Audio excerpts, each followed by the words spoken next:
হে আল্লাহ, একমাত্র আপনার কাছেই আমি আমার দুর্বলতার কথা জানাচ্ছি, এবং একমাত্র আপনার কাছেই আমি আমার অভাবের কথা জানাচ্ছি, এবং মানুষের নিকট আমার অসম্মানের কথা একমাত্র আপনাকেই বলছি। হে আরহামার রাহিমিন, আপনিই তো প্রতিটি দুর্বল ব্যক্তির রব, এবং আপনিই আমার রব। আপনি কার কাছে আমাকে ছেড়ে দিলেন?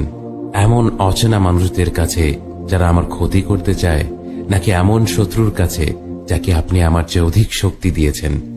হে আল্লাহ, যদি আপনি আমার উপর রাগ না করে থাকেন তাহলে এর কিছুতে আমার কিছু আসে যায় না, কিন্তু আপনার আশ্রয় পেলে আমার পরিস্থিতি আরেকটু সহনীয় হবে।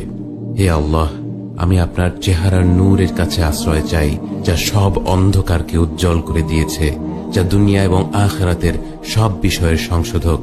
আল্লাহ, আপনার রাগ এবং অসন্তুষ্টি থেকে আমি রেহাই চাই। আল্লাহ, এ সব কাজই শুধু আপনাকে খুশি করার জন্য করা, এবং আপনি ছাড়া কোনো শক্তি নেই, কোনো ক্ষমতা নেই।